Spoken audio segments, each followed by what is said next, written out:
Govindatam Shri Radha Krishna Padan Sahagana Lalita Shri Vishakha.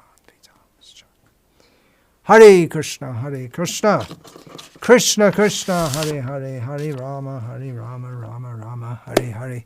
Why I speak on polemic issues. That is the subject I'm going to speak on today. It's not the first time I've tried to explain this. I'm known for speaking on polemic issues.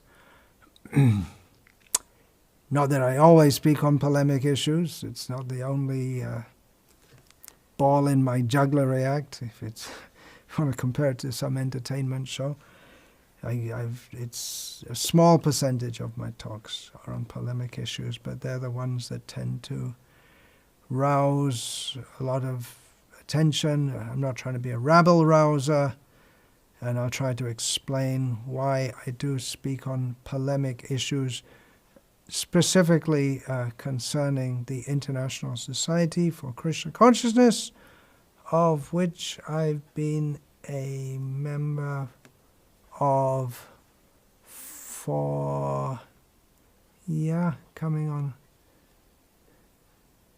50 years, 46 years now. I joined just around this time in 1975.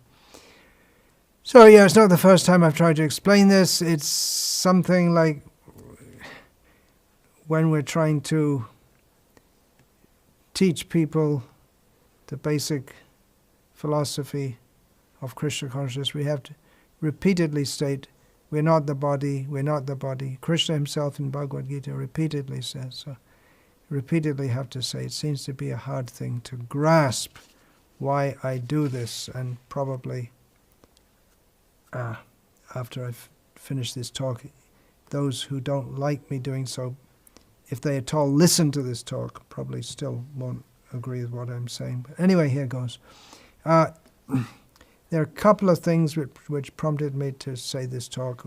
I'll say the smaller thing first, according to Shuchi Kartaha Nyai, which means that Shuchi means a needle, Kartaha means what we say is a wok, a karai, a big pot for cooking.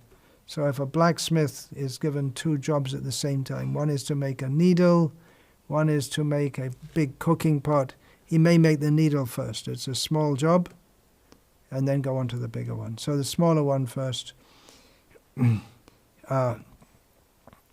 Just in the last few days, a godbrother sent me an invitation to send an offering to Srila Prabhupada for inclusion in the Srila Prabhupada Tributes book. The Srila Prabhupada Tributes book is parallel to the annually produced Srila Prabhupada Vyasa Puja book. The Tributes book is exclusively for directly initiated disciples of Srila Prabhupada to make their offerings, to publish their offerings to Srila Prabhupada on his Vyasa Puja day, which is a very broad-minded and generous and devotional initiative, recognizing that not all disciples of Srila Prabhupada, in fact the majority who are still in Krishna consciousness, are not very closely connected with the official ISKCON institution. Some have gone far away from it, some have joined other institutions, some are hanging out at various levels of Krishna consciousness, but recognizing that they all have their eternal relationship with Srila Prabhupada and inviting them to express it. So I was very kind, a godbrother very kindly invited me to make an offering there, which I haven't been doing for the last few years. So in reply, I said that, well, what I want to say doesn't fit the guidelines. There are guidelines for making offerings. One, no plagiarism, no repeating the an offering that you made before, and one of the guidelines is no venting public grievances. So I wrote and said, well, my offerings, they don't fit the guidelines. That's why I don't send them to the tributes book or to the Vyasa Puja book. And he picked up on that, and he replied that perhaps there are things apart from polemical issues you might want to say about Srila Prabhupada. He picked up, understanding that in my Vyasa Puja book to Srila Prabhupada, I will include some polemic issues. Now, the reason for that is venting grievances. Yeah, you could put it that way. That's one perspective on it. But from my perspective, my relationship with Srila Prabhupada is, as every disciple, it's one of service, and particularly it is service through the medium of the society which Srila Prabhupada set up and which he invested so much energy, his hopes in this society. And if I am to speak to Srila Prabhupada, I want to speak to him about my concerns for how I can serve him and how his mission is going on. It's what I feel I need to say to Srila Prabhupada. Because that's of course it's fully possible to serve Srila Prabhupada, not within ISKCON, but my choice has been to be in ISKCON, and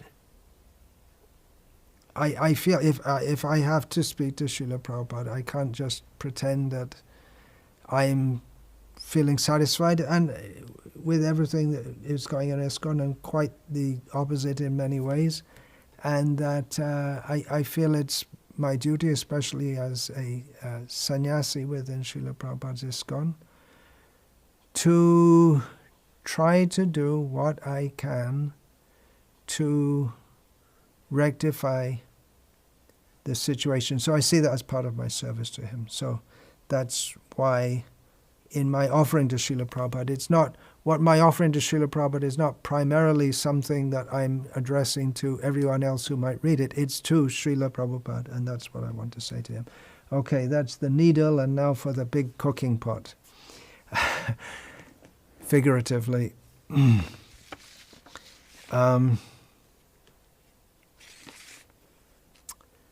Just a few days ago, I happened to come across a video on YouTube about the erstwhile Harikesh Swami, which I watched because I am interested in the history of ISKCON, and then having seen that, I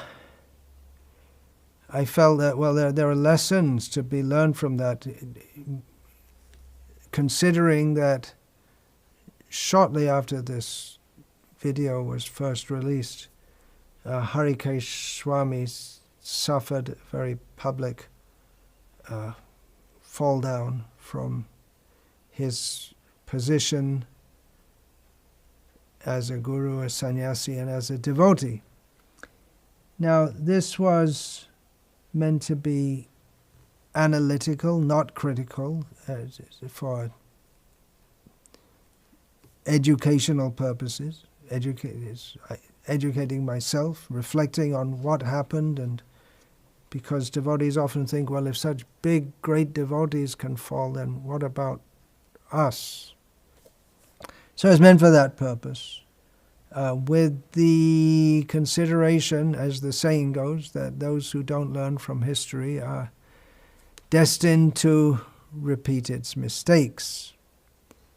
Our philosophy, it's not some theoretical thing. It's meant to be applied to the real world that we live in, the science of bhakti yoga. And in the science of bhakti yoga, as we are practicing it, within this world, issues arise all the time. There are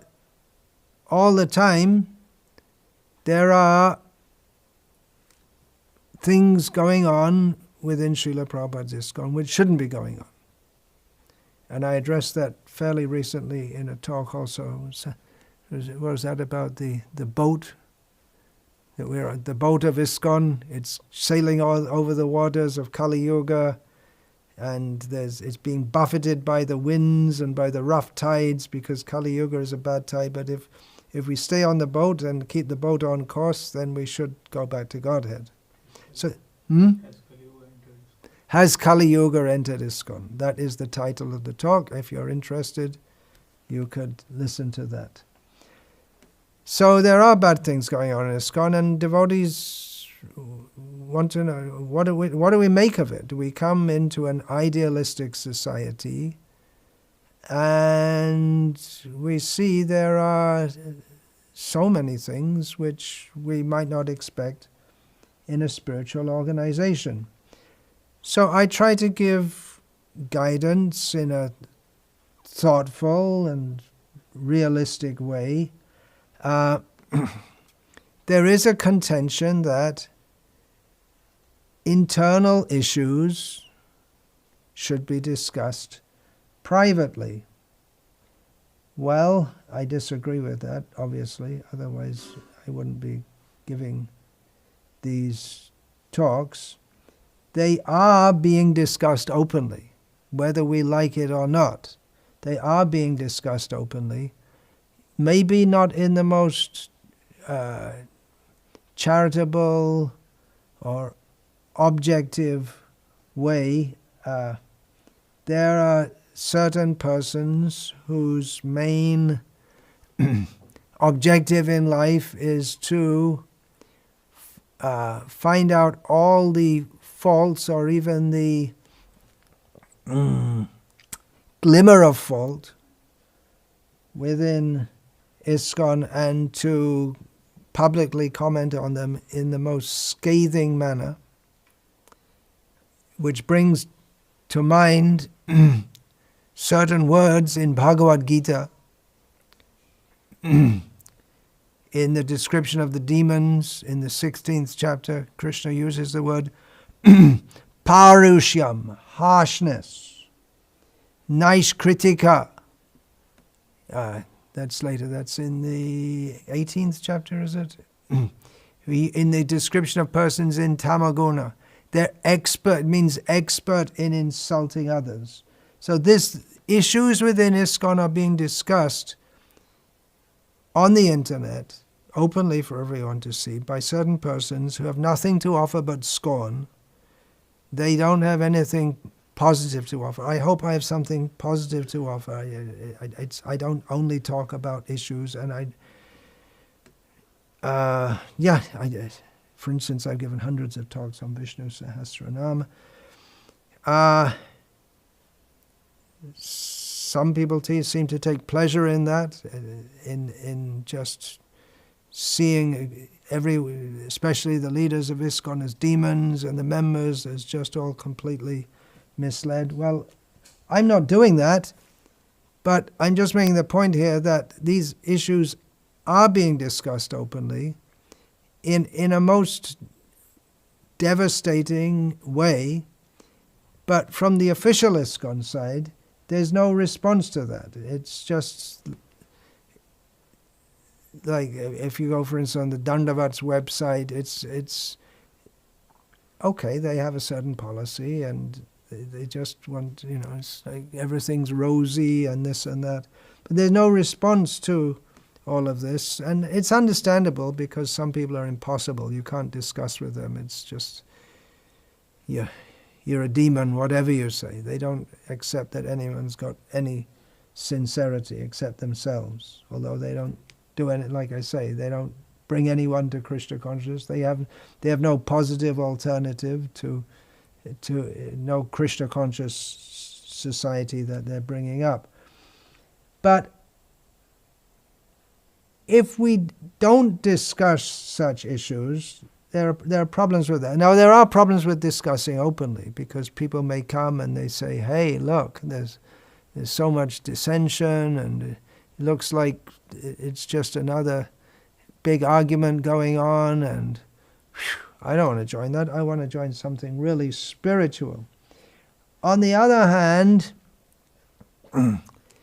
people coming to Krishna consciousness nowadays, it's just like anything else. If you want to buy something, what do?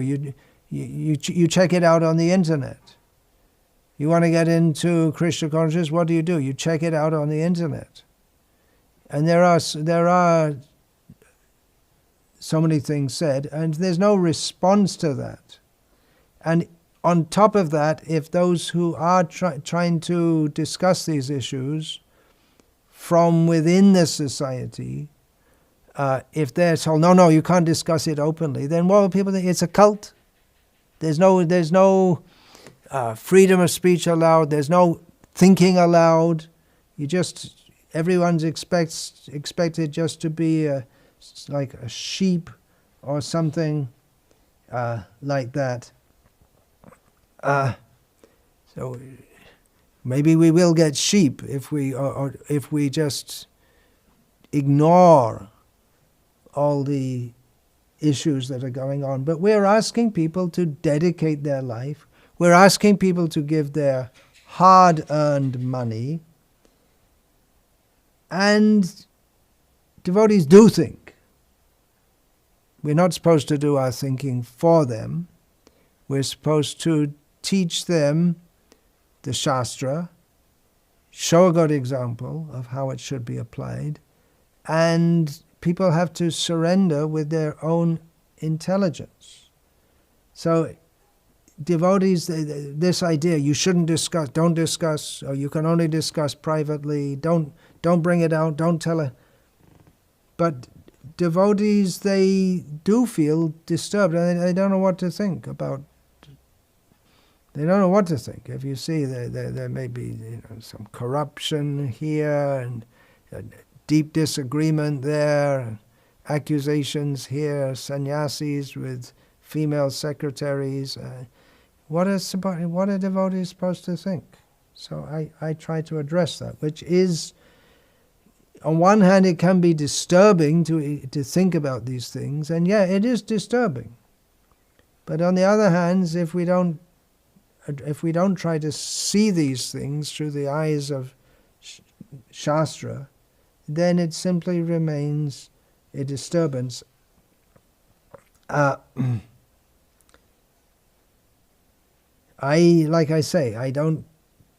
It's not something I harp on about all the time, but enough that I'm known for these issues. I see things that I feel it's particularly my duty as a sannyasi, and especially as a guru within ISKCON, to address these issues, at least for the sake of my disciples, and to warn them about things that are going on within ISKCON, which, to my mind, and again, I'm trying to see through Guru, Sadhu, and Shastra here. Guru means Srila Prabhupada's teachings. There are certain things going on in ISKCON which I definitely don't want my disciples to be influenced by that. I'm not the only one. If I was the only one, then I would have 0 followers on YouTube. I'm not after YouTube popularity contest, but there are people, devotees, who regularly listen. I'm trying to give thoughtful, not pseudo or super intellectual, but just thoughtful and clear understanding. And some devotees are appreciating that. There are issues, as I see it. And you may not like to hear this, but I see that ISKCON is influenced. Definite influences, infiltration, if you want, of this New Age, touchy-feeling, Mayavad kind of stuff, some Sahajirism, and the mundane feminism, the same feminism that is ripping apart Western secular society and has literally caused schisms, not just people mumbling at each other, but literally caused schisms in many Christian churches, and the same idea of gender equality, which was not promoted by Srila Prabhupada. Anyway, I don't want to go on talking about the issue now, but I'm saying it is a major issue because we see the effect is very destructive. So I feel I should talk about it. Why should, if I'm supposed to be training disciples, why should I let them be misled by, so what are we talking about? Mayavad, Sahajarism, feminism, materialism, different shades of Hinduism, even direct atheism has made its entrance, and just some plain out-and-out nonsense. I don't speak about it all. If I was to speak about it all, then there'd be no end. You can go to various places if you really want to know about it all. You can find it all out on the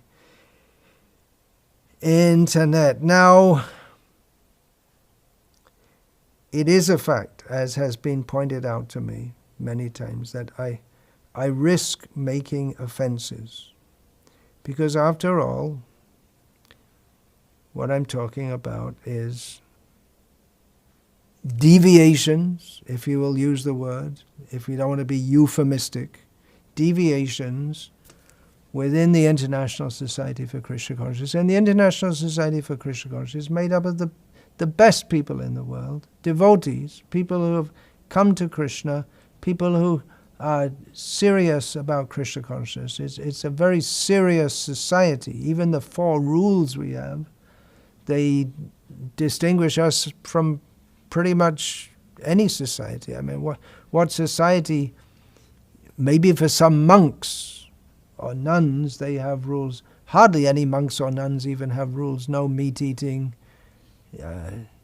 no illicit sex is there, but even within marriage, no illicit sex. I mean, there's really quite some rules. And rising early, chanting. It may be that not everyone's strictly following this, but even to come into that circle and to be serious about Krishna consciousness. And of course, ISKCON isn't the only Vaishnava society in the world.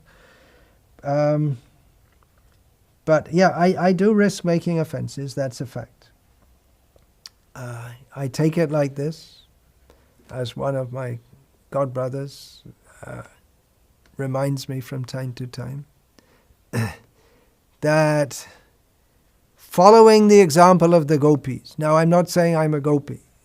Maybe by Krishna's grace I could become a servant of a piece of dust at the lotus feet of someone who's serving a gopi at some point in my existence.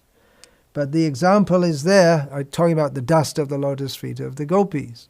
The gopis, they were prepared to put the dust of their feet on the head of Krishna to cure Krishna's headache. They were prepared to make offenses and go to hell to cure Krishna's headache. So it's in that spirit that Srila Prabhupada's ISKCON, it's such a great movement with such tremendous potential, composed of the best people in the world, but there are serious problems within it which I feel I have to address. The serious problems are connected with people, specific people, and therefore I run the risk of making offenses. And people may say, well, your disciples or those who listen to you, they'll also make offenses. Yeah, it's also a risk. It is a fact that some people who listen to my talks and then they take it in a manner which is imbalanced. That is a risk. That's true. On the other hand, like I say, there's many devotees also feel some relief, some guidance, and again, as a guru, I feel it's my duty to, as sannyasi, Srila Prabhupada said that sannyasis, they should travel from center to center, sannyasis and GPCs, to see everything is in order. Okay, now particularly I'm talking on this subject today. This is the bigger thing, the cooking pot the blacksmith has to make, that example. I just received, 2-3 days ago, a letter from a godbrother, and here it is. Dear Bhakti Vikas Maharaj,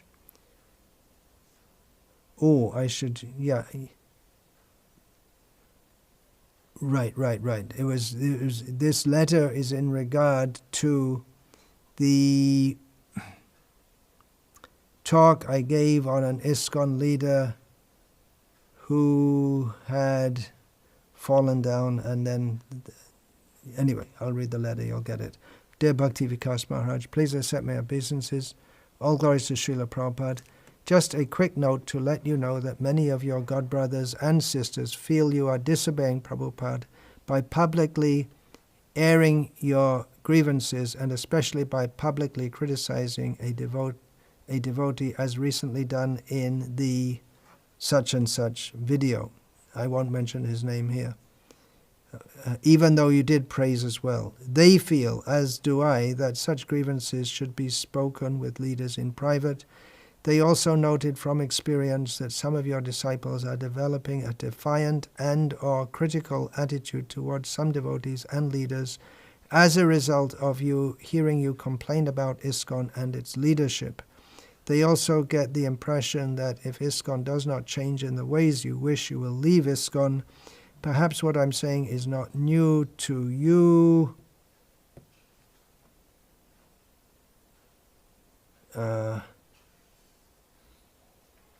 Perhaps what I'm saying is not new to you, but from what I can tell, the intensity of disgust, this is the best way to describe their feelings, as I see it for these videos, is increasing. I suggest you don't take this lightly. It should be lightly. I suggest you don't take this lightly, as many senior devotees feel this way. Discussing issues is not the problem. They should be discussed. It is discussing publicly that is the problem. If you'd like to discuss this further, I'm open, your servant, such and such. Okay. And my response is to speak publicly about it while I'm explaining why I'm doing that.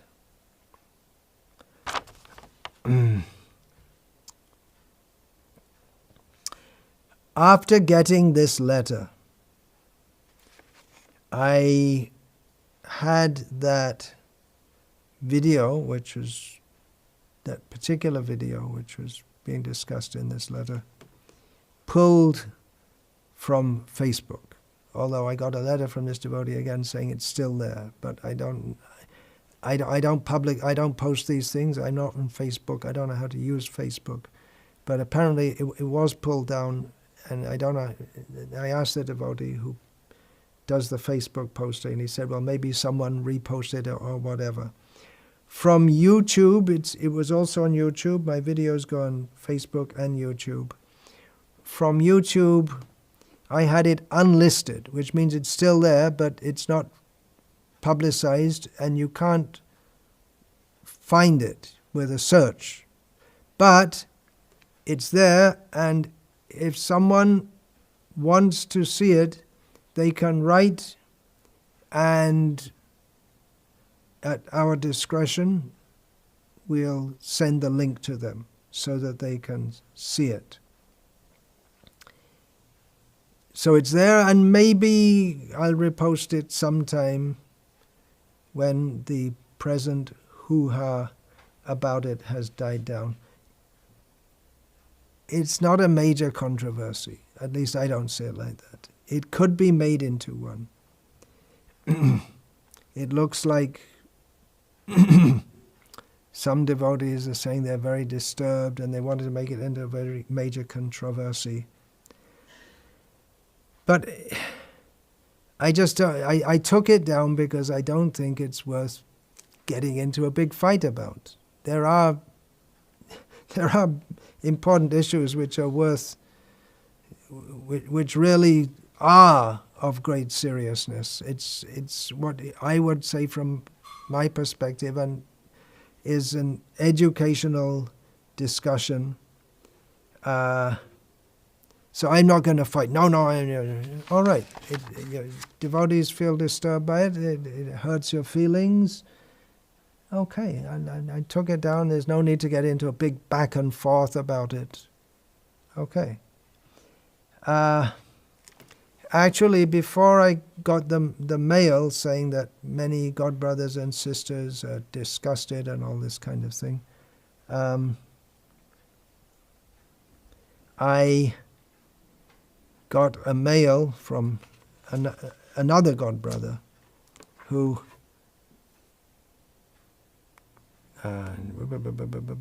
trying to sort this out. Could you please do something with this, because I can't find it now. I'm a device semi-illiterate. Before I got the letter, which after reading it I decided to have that pulled from Facebook, I got a letter from a God brother expressing appreciation of that talk, saying that it was quite balanced and he'd like to share it with others, but he felt the title was too provocative and he suggested to change the title. So we did. I got another mail from another God brother who just commented that, well, I was part of the investigation team into what happened with that devotee, and if you want, I could give you more information. So he wasn't expressing disgust or disapproval, neither approval nor disapproval. He certainly didn't feel disgust. Now, in the comments feed, which had already started coming in, it was a mixed bag. Many devotees who watched, some of them had been initiated way back by that Swami who fell from his position. And most of the comments were appreciative. There was someone saying that they're all demons and this and that, and but I didn't get a general mood of disgust. There were unfavorable comments and there were comments in favor, appreciated that I'm discussing this for educational purposes. They understood it's for educational purposes. So they understood that. But then there was one comment by a God brother who said that, well, Prabhupada didn't approve of discussing the fall down of devotees in public and said it would make them harder for them to come back. So that combined with this letter, then I thought, okay, then just all right, let's pull it. It's not been taken in the way that I intended, so let's pull it down. Actually, what that God brother who was saying Prabhupada didn't approve of publicizing the fall down, that was the case with Madhudvija Swami. And what had happened, Madhudvish, and what had happened with him is that he had been having sexual fall downs. He's passed away from this world now. He's been having sexual fall downs.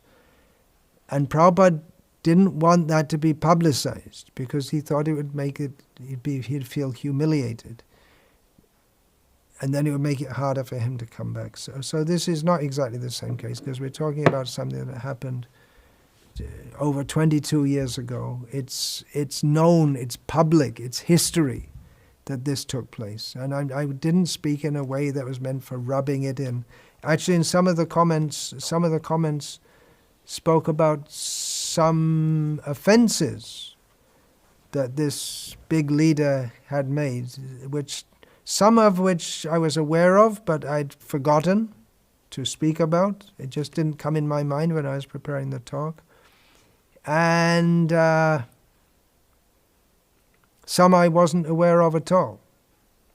So that's another major factor that he made a. But on the other hand, management, it's tough, and managers in ISKCON, it's hard to keep things on track without sometimes acting in a way that devotees feel offended by. So it's not an easy thing to manage, for sure, within ISKCON. So anyway, that was the background to my pulling this from Facebook. Now, I'll just go through this letter from this godbrother. Just a quick note to let you know that many of your godbrothers and sisters feel that you are disobeying Srila Prabhupada by publicly airing your grievances. Now I thought, who are these many godbrothers and godsisters? Who are they? There's so many. I'm so blessed, I'm so honored that so many of my godbrothers and godsisters are watching. So many of do they watch all of my videos, or they just tune in on those which discuss sensitive issues? Who are all these many godbrothers and godsisters who are later feeling disgust about it? And then afterwards I got another email from the same devotee. It'd be easier if I said the names. It'd make it clearer to understand, but there's no real need to say the names here. So saying that that this devotee is a member of the Sabha, which is some kind of body set up by the GBC supposedly to get feedback from the broader body of devotees. So these are the many godbrothers and godsisters, although not everyone on the Sabha is a godbrother or a godsister. Now, disobeying Prabhupada by publicly airing your grievances. What is that? Disobeying? Is there a specific order from Srila Prabhupada? I'd like to know about that. And again, grievances. Well, from your perspective, grievances, from my perspective, concerns. And especially by publicly criticizing a devotee, even though you did praise as well. Well, others see it as a balanced presentation. I wonder if those who are feeling disgust actually watch the whole thing all the way through with empathetically listening, trying to understand why I'm doing what I'm doing.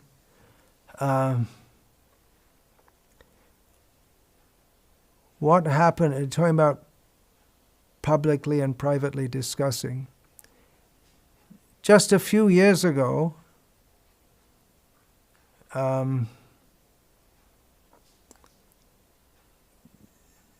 received an email from the GBC EC Executive Committee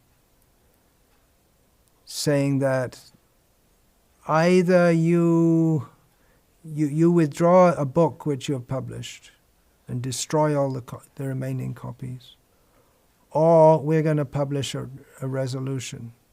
So I said, well, could you let me know what the resolution is? So then they sent me the resolution.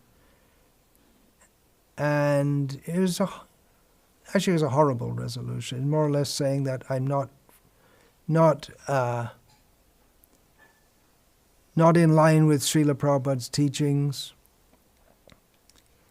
So I wrote back and said, well, could you tell me, have you read the book yourself? And can we discuss it? Is it just an ultimatum? No reply. And they published the resolution.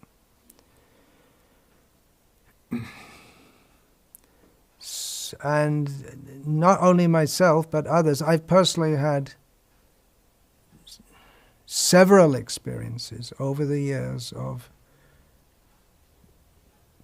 trying to discuss issues, even before bringing them out publicly, trying to discuss with the GBC about issues, and being treated in a horrendous manner, to tell the truth. I'm not against the GBC. Srila Prabhupada made the GBC. I understand it's not an easy job.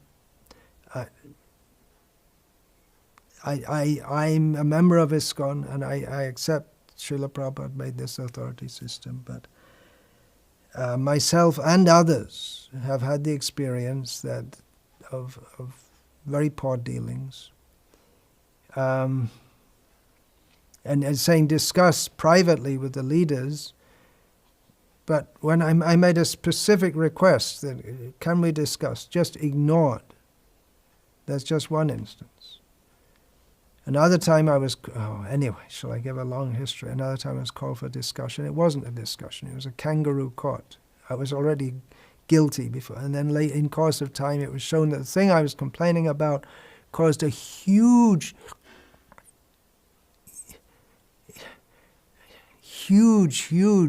rupture in ISKCON, which the effects of that are with us up to the present day and will continue. I just sent a letter to the GBC body saying that, hey, look, this is a big problem, you better address it, otherwise it's going to be a huge problem in future. At the time, they didn't want to accept that because some of the leading members of ISKCON, of the GBC, were involved in it. 1 year later, it all came out, but it was too late. So I have had bad experience, and others have also. The Sabha is supposed to be a body advising the GBC. There's another body, the SAC, Shastrik Advisory Committee. 3 former members of the Shastrik Advisory Committee, all senior, learned Prabhupada disciples, all founding members of the Shastrik Advisory Committee. 2 of them have passed away now. They all individually told me in private conversation, casual conversation, not that we got together to discuss the grief, that they had left the SAC because their experience is that the GBC doesn't want to listen to their advice, but they want to use them they want to make a show that they're taking advice from a Shastrik body, but actually they don't want to listen. 3 of them told me this. So yeah, the point of actually there should be discussion. And you may say, well, and then I was invited to join the Sabha. Actually, I was invited to join, but I didn't refuse to join, but I simply didn't respond to the emails because from the beginning I thought, this is some concoction. Srila Prabhupada did want feedback. The GBC should have feedback, but Srila Prabhupada set up the system that after the GBC resolutions are made, before they're finalized, every year, there should be a meeting of sannyasis in Mayapur to discuss, just after the GBC meeting, to discuss the resolutions that have been made, and a meeting of the temple presidents, and they should all discuss the resolutions, and if they're unhappy with anything, they can send it back to the GBC. That was the system that Srila Prabhupada made. For whatever reason, that system is no longer going on. And another system has been made now. So I think we should go back to Prabhupada's system and not make up something else. What is this sabha? I don't know. It's something, some kind of concocted thing. Anyway, they feel, as I do, as do I, that such grievances should be spoken with leaders in private. Well, frankly, and this is getting pretty intense, I must admit. But frankly, this idea, speak in private, it seems to me to be just a cover-up, because the leaders, it's my experience and that of others, they don't want to speak. Now again, I can understand that it's everyone, they say, what is it? Opinions are like a backside. Everyone's got one.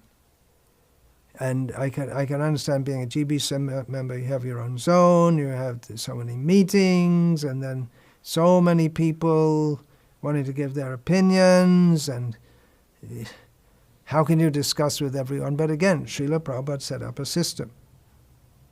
That system has been dismantled.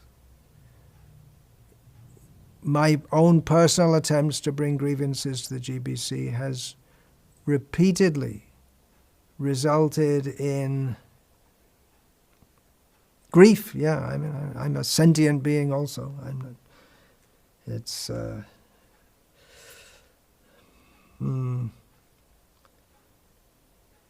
They also noted from experience that some of your disciples are developing a defiant and or critical attitude towards some devotees and leaders as a result of hearing you complain about ISKCON and its leadership. Yeah.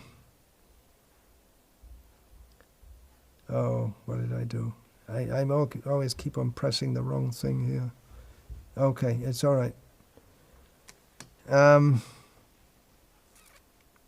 Yeah. What to do? Should I tell my disciples that speaking atheism or condoning atheism publicly on YouTube is, it's all fine, and it's all good, and for instance, and that leaders who promote or say things like Srila Prabhupada was wrong when he spoke about the disrobing of Draupadi, and it's okay, it's all fine. It's a quandary. If I don't tell them, then they become subject to egregious, to use that fashionable word, egregious deviations, and thinking, well, everything's okay, everything's fine. Remember, we want to invite intelligent people who read and study and understand the philosophy and are supposed to see it in real. You understand the philosophy, but you close your eyes at the same time to all things. You should be able to understand what is right and what is wrong, and it doesn't mean that if you're in a leadership position you're automatically right. In fact, you should be the paragon of everything that's right. Sanya Shira Alpo Chidra Sarva Loke Gai. Chaitanya Mahaprabhu warned that Shukla Bhastra Moshi, what is it? Shukla Bhastre Moshi Bindo Jeno Nalukai. Just like if you get a little drop of ink on a big white cloth, you can't hide it. So in the same way, if a sannyasi has a little fault, everyone is going to notice, everyone's going to say. So it is a quandary. The best thing is if people didn't do things that they shouldn't do, and you could say the same thing to me. No doubt. And then they also got the impression that if ISKCON does not change in the ways that wish, you will leave ISKCON. Yeah. If that were to happen, I'm not planning on it, sorry. If that were to happen, there'd be firecrackers going off in some places. No doubt. Well, thank you for your concern that I might leave ISKCON, but there's a much, much bigger concern. Why are you concerned just with little me leaving ISKCON? There's a whole totally unnecessary push for, now again, it's my opinion, but it is an opinion which is shared by many seasoned leaders of ISKCON, for all it's worth. There is a push for female Diksha Gurus, Vaishnavi Diksha Gurus, which has the very real potential of not just me, but a large chunk of ISKCON, that means ISKCON in India, just breaking away. And why are you worried about little me? You worry about bigger things.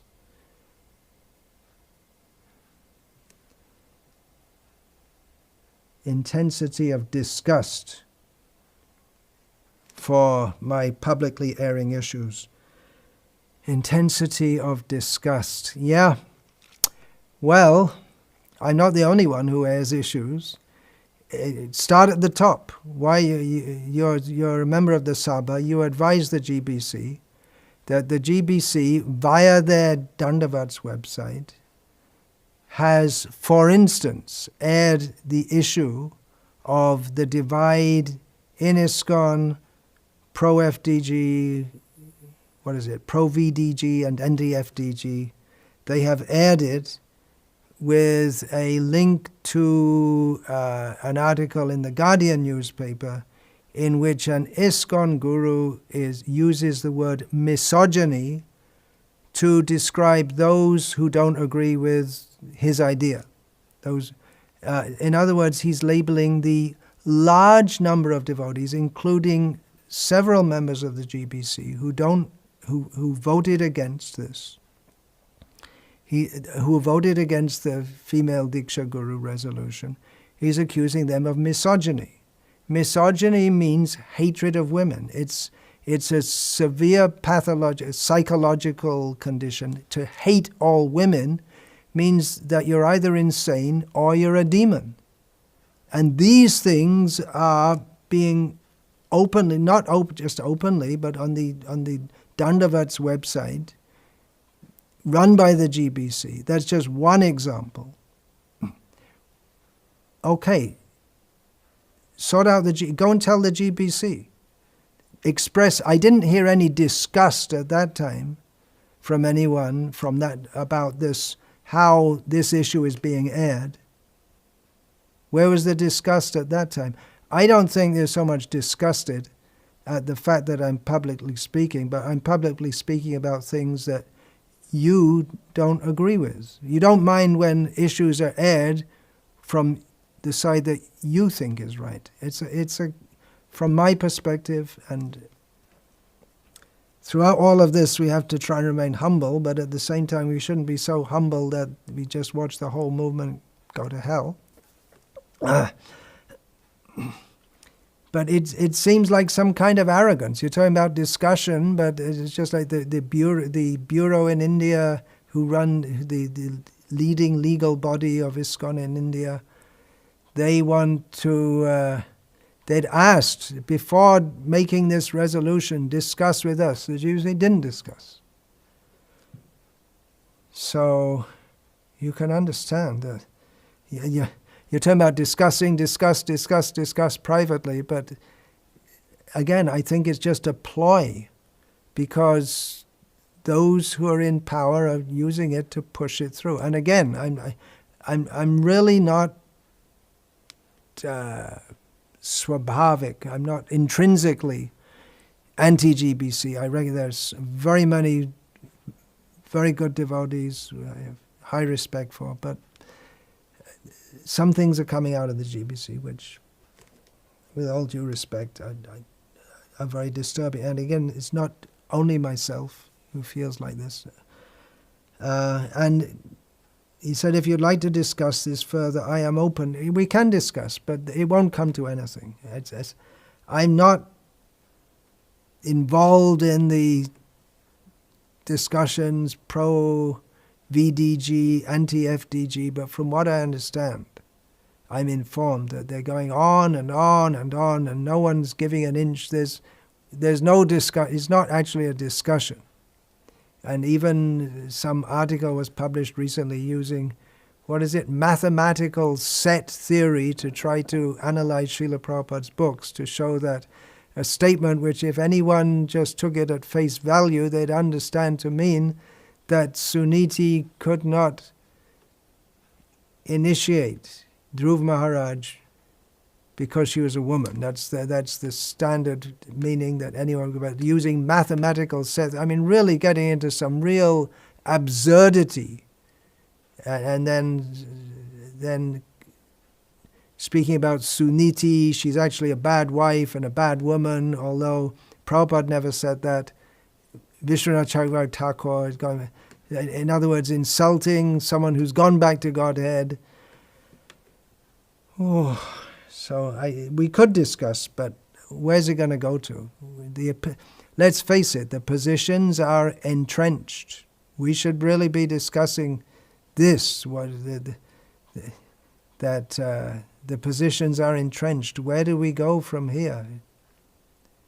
That's what we should be discussing. Otherwise, discussed, it's not going to go anywhere. You already decided I'm a demon, a misogynist. So why do you want to discuss with me anyway? These are very, very heavy things. I just don't... Definitely I could get a lot heavier, and I'm sure from yours... I'm sure behind the... Well, I'm not sure, but I can imagine that behind the scenes there's... Well, it's clear. Yeah, disgust. You're saying disgust. You're disgusted with all these demoniac misogynists.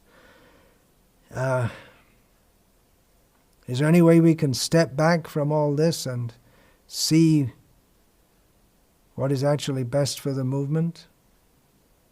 Anyway, I'll continue to... In the meantime, I'll continue as what I might hope to be seen as loyal opposition, and not simply some maverick or troublemaker who's simply trying to stir up trouble. So, all right, that's more or less it. And enough said. And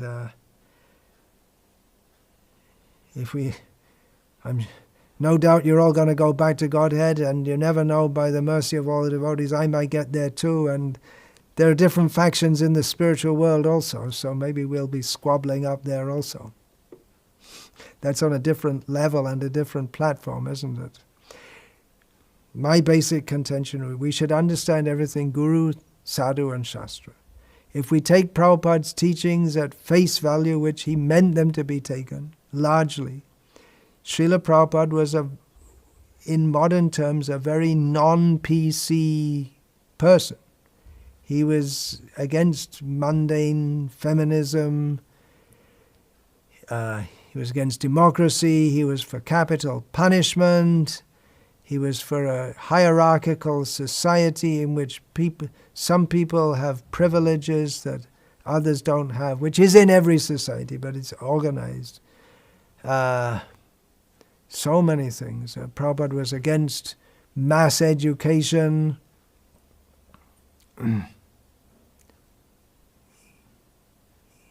So many things. So, many issues. Maybe we have to go back and discuss what actually are Prabhupada's teachings, and what actually are they, and how we should implement them.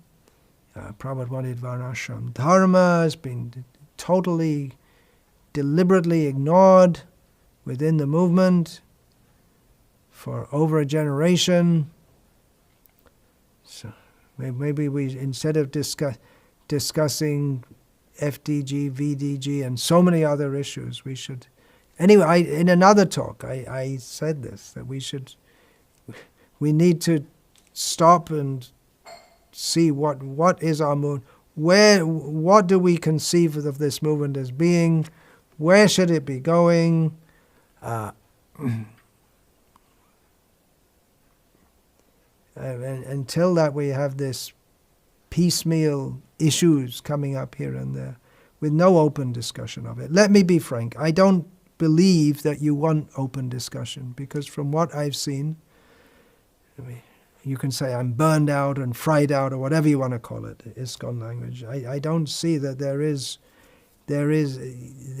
a will for open and honest discussion. If there could be, very good. And even if I have it with you, what difference will it make? Because you're not the decision maker. So, apart from that, I might sound very depressing and this and that, but I am very hopeful. There's a great preaching field all over the world. There's tremendous hope for Krishna consciousness. Lord Chaitanya's movement will go on. The chanting of the holy names will reverberate in every town and village.